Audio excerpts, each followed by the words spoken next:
Kita berdoa, Allah penuh berkat dan kasih setia.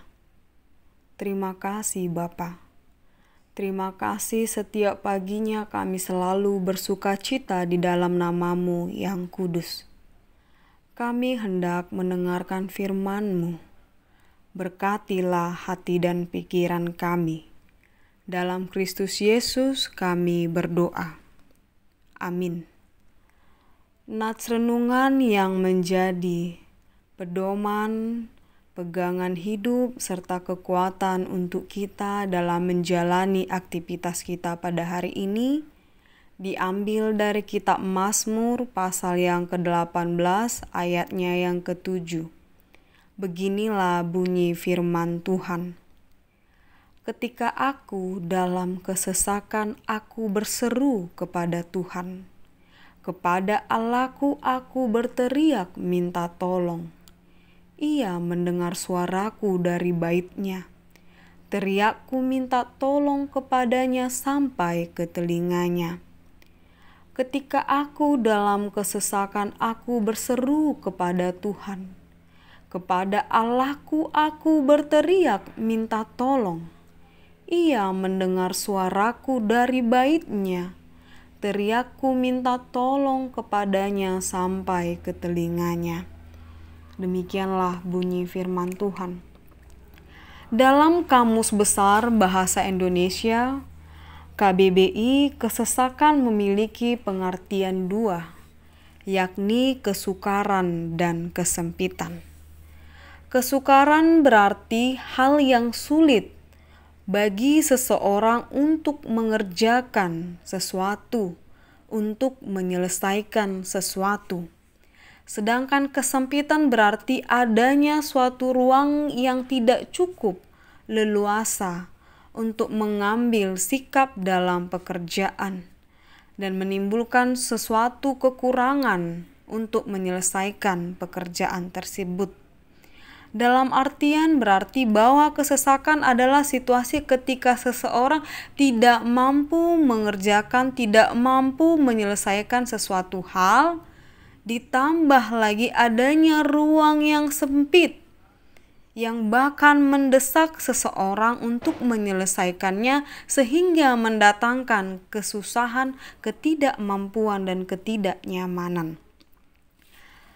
Demikian pula dengan kita, pasti setiap kita pernah mengalami situasi hidup dalam kesesakan. Situasi hidup dalam kesesakan yaitu ada beberapa kesesakan yang akan kita rasakan karena persoalan pekerjaan, kesesakan karena persoalan keluarga, kesesakan karena persoalan persahabatan, kesesakan dalam persoalan hubungan bermasyarakat, kesesakan dalam persoalan hubungan suatu organisasi, dan banyak lain. Persoalan-persoalan yang akan mengakibatkan kita merasa sesak untuk menjalani setiap aktivitas kita, untuk menjalani setiap pekerjaan kita. Sehingga ini akan menimbulkan kita patah semangat. Kita tidak bergairah untuk kembali melakukan aktivitas maupun pekerjaan kita dengan sukacita. Dan kesesakan sering juga membawa kita dalam melakukan sesuatu hal yang negatif. Dengan maksud karena kesesakan tersebut terlalu menjepit, terlalu mendesak kita, maka kebanyakan mayoritas kita akan mengambil cara-cara cepat untuk mengatasinya, cara-cara cepat untuk menyelesaikannya. Dan inilah yang akan membuat sebahagian orang untuk memilih jalan yang salah, dalam menyelesaikan persoalan hidupnya. Bahkan kesesakan juga sering sekali membuat seseorang untuk mengambil tindakan mengakhiri hidupnya. Mengakhiri hidupnya karena dia merasa terlalu berat untuk memikulnya, terlalu sukar untuk menyelesaikannya, terlalu sulit untuk diterima. Bahwa situasi dan kondisi itu sangat sulit. ia terima dalam hidupnya. Satu hal yang perlu kita ketahui, bahwa Tuhan tidak akan meninggalkan kita. Bahwa Tuhan tidak pernah meninggalkan kita. Tuhan bersama dengan kita. Satu hal yang kita ketahui, satu hal yang harus kita ingat, bahwa Tuhan berjalan bersama kita. Setiap ujian dalam hidup kita, setiap persoalan dalam hidup kita, setiap beban berat yang menyiksa hidup kita, yang membuat kita merasa sesak, bahwa Tuhan juga turut untuk memikul beban yang kita rasakan. Di dalam setiap kesesakan kita, Tuhan selalu ada dan Tuhan selalu akan buka jalan. Ingatlah bahwa Allah adalah Allah yang setia. Allah yang setia, Dia tidak akan pernah meninggalkan kita dalam situasi kita yang sulit. Allah yang setia bahwa Dia akan bersama dengan kita mendengarkan semua doa-doa kita. Firman Tuhan pada hari ini juga merupakan suatu pengajaran yang baik bagi kita semua, yang menceritakan nyanyian pujian Daud kepada Tuhan Allah. Nyanyian pujian Daud kepada Tuhan Allah, Raja Daud yang dipilih Allah untuk Raja Israel, yang pada saat itu ia menggantikan Raja Saul, yang pada saat itu ia dikejar-kejar oleh Raja Saul. Ia juga memiliki banyak sekali musuh, di mana setiap musuhnya, bahkan Raja Saul, ingin membunuh Daud, mengejar Daud, mencari Daud kemanapun dia berlari. Daud selalu merasa ketakutan. Dia merasa takut, apakah musuhnya ada di dekat dia?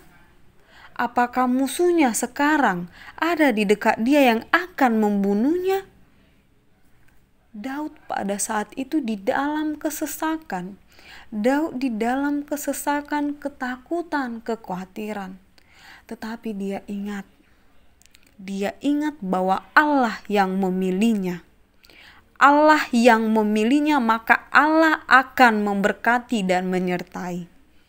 Inilah yang menjadi nyanyian syukur Daud yang ia percaya dan yakini bahwa setiap kesesakannya yang ia sampaikan di dalam doa pasti didengarkan oleh Allah. Dia merasa bahwa setiap ratapannya, bahwa setiap tangisannya Tuhan mendengarkannya. Tuhan mendengar teriakannya minta tolong.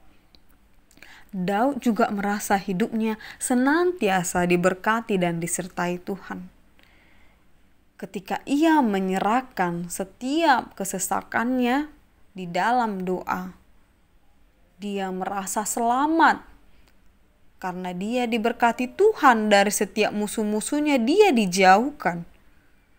Bahkan dia selalu menang di dalam peperangan. Saudara-saudara yang dikasihi oleh Tuhan Yesus Kristus, kita hidup di dunia yang dinamis. Setiap hari kita akan merasakan suka, kita juga akan merasakan duka. Setiap hari kita akan merasakan senang, bahkan kita juga akan merasakan susah. Inilah yang dinamakan dinamis. Tidak setiap hari kita senang, tidak setiap hari kita sedih. Tidak setiap hari kita bersukaria, dan tidak juga kita merasakan duka cita.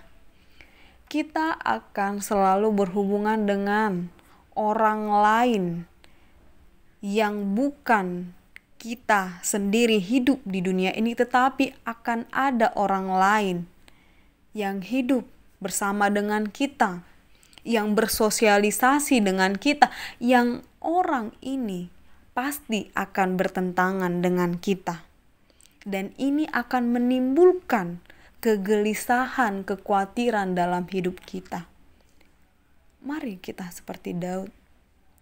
Mari kita seperti Daud yang ketika dia di dalam kesesakan pada musuh-musuhnya, dia berteriak minta tolong kepada Tuhan Allah. Ketika kita bersama dengan orang-orang di sekitar kita dengan banyak perbedaan, kita minta tolong kepada Tuhan, supaya Tuhan memberikan kepada kita kebijaksanaan, supaya Tuhan memberikan kepada kita kekuatan. Tuhan pasti akan mendengarkan semua seruan persoalan hidup kita. Kesedihan yang kita rasakan, kesukaran yang kita rasakan, kesulitan yang kita rasakan, kita sampaikan kepada Tuhan. Biar Tuhan Allah yang menjadi benteng kita, biar Tuhan Allah yang menjadi tempat pelarian kita, tempat kita mengadu. Karena Tuhan adalah Allah yang setia, Dia tidak akan pernah meninggalkan kita. Mari kita sampaikan kepada Tuhan setiap kesukaran kita, setiap kesedihan kita, setiap kesesakan di dalam hidup kita, kita sampaikan kepada Tuhan. Maka Tuhan Allah yang menjadi tempat kita berseru, Tuhan Allah yang menjadi tempat kita berteriak meminta pertolongan, percayalah, Dia mendengarkan kita, Dia akan membantu kita, Dia akan membuka jalan kepada kita. Amin, kita berdoa. Sendengkanlah telingamu kepada kami, ya Allah. Dengarlah setiap kesesakan kami. Dengarlah setiap kesukaran kami. Dengarlah setiap kesedihan hati kami. Bahkan dengarlah setiap sukacita kami. Dengarlah setiap doa kami yang senantiasa kami sampaikan kepadamu. Tolong kami Tuhan. Kasihani kami Tuhan orang yang berdosa ini, agar kami senantiasa menerima berkat Tuhan dan kami menjadi berkat bagi sesama kami. Di dalam Kristus Yesus kami mengucap syukur. Amin.